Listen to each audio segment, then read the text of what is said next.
Senior صحافی اور تجزیہ کار جاوید چودھری کے مطابق دنیا میں 3 جگہیں ایسی ہیں جہاں آپ زندگی کی اصل حقیقت جان سکتے ہیں۔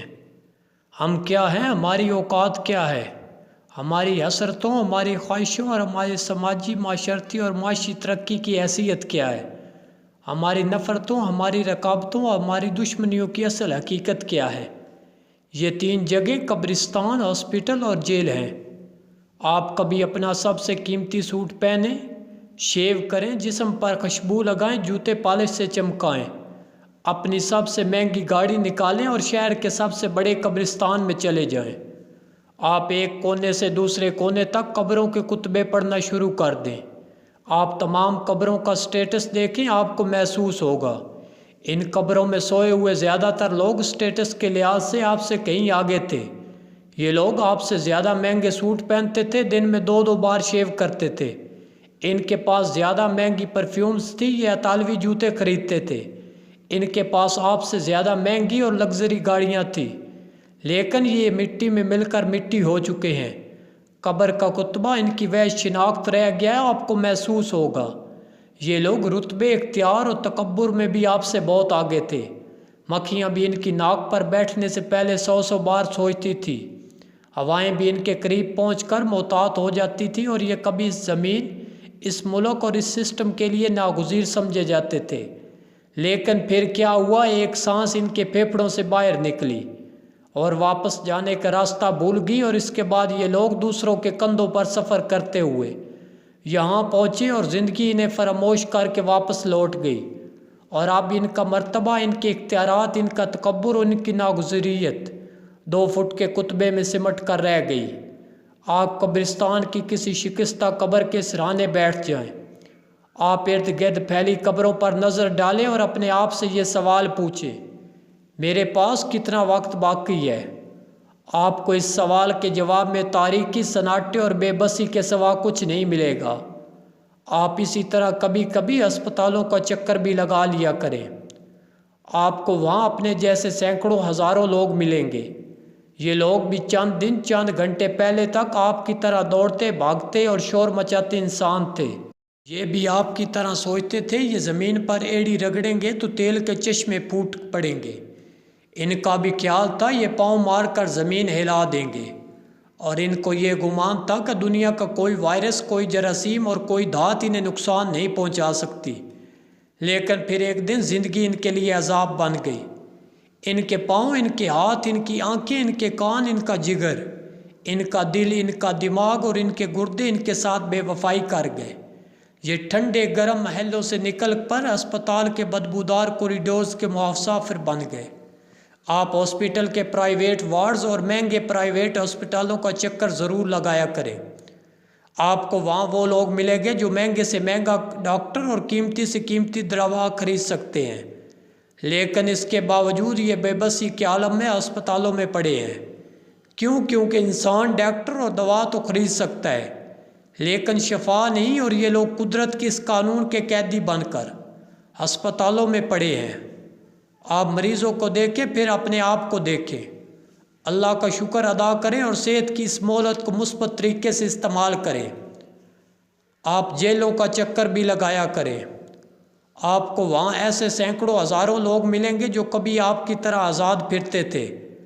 یہ رات کے 3 بجے کافی پینے نکل جاتے تھے، یہ سردیوں کی یک ٹھنڈی راتیں اپنے نرم اور گرم بستر پر گزارتے تھے، لیکن یہ کسی دن کسی اپنے حیوانی جذبے کے بہکاوے میں آ گئے، کسی کمزور لمحے میں بہک گئے، اور عیش میں یا پھر خوف میں ان سے کوئی ایسی غلطی سرزد ہوگی جس کی پاداش میں یہ لوگ سلاخوں کے پیچھے پہنچ گئے، اور یہ اب جیل کے معمول کے مطابق زندگی گزارنے پر مجبور ہیں۔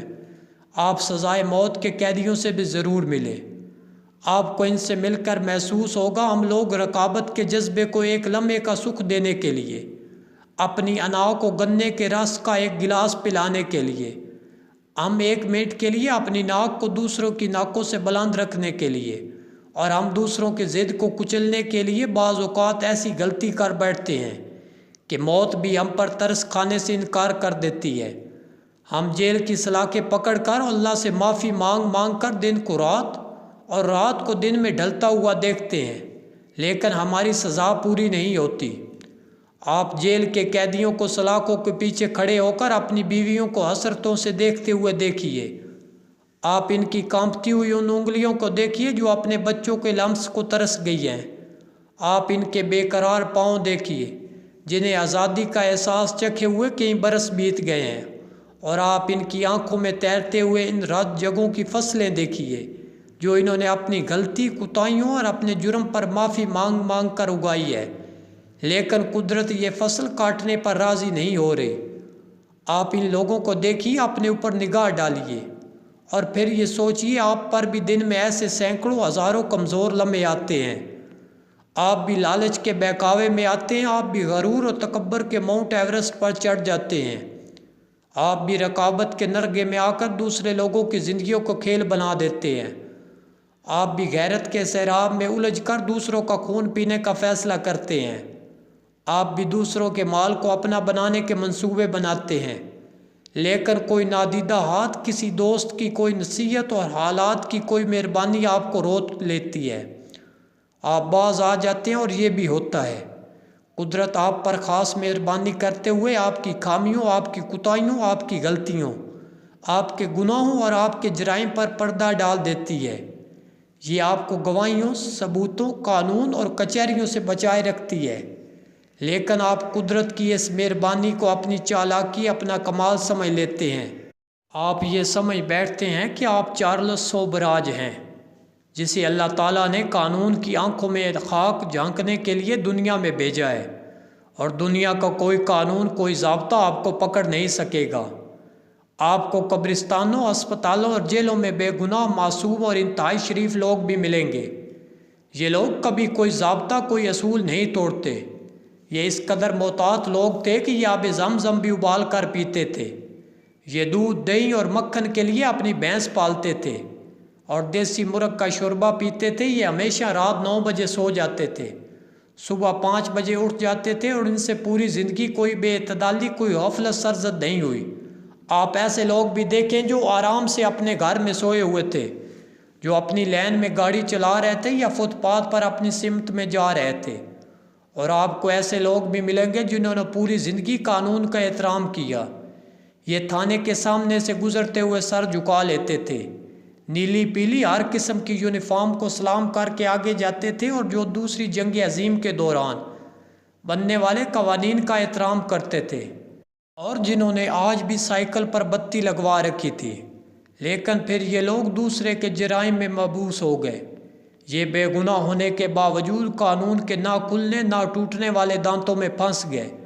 آپ کو ایسے لوگ بھی ملیں گے جو کیڑا کاٹنے سے پہلے ہی سے ڈیٹول سے دھوتے تھے، لیکن یہ لوگ بھی اسپتال کے مستقل مہمان بن گئے، اور ایسے لوگ بھی جو فٹ پاتھ پر دوسروں کی موت کا نوالہ بن گئے، جو کسی آوارہ گولی کا نشانہ بن گئے، یا پھر ان کے سر پر کوئی طیارہ آ کر گر گیا۔ آپ ان لوگوں کو دیکھیے اور اس کے بعد اپنے اوپر نگاہ ڈالیے، اور پھر سوچئے یہ طیارہ آپ پر بھی گر سکتا ہے۔ میں عمران خان سے بھی التجا کروں گا کہ وہ خود کو دیکھیں اور اس جیل میں اپنے دوسرے قیدیوں کی طرف نظر ڈالیں، اور سب سے ان کے جرائم کی تفصیل پوچھیں، اور ان کے جرائم اور ان کے حالات و واقعات کی مکمل تفصیل میں جانیں، اور پھر اللہ کا شکر ادا کریں، اور اس قوم کی بہتری کے لیے جو ہو سکے وہ کریں۔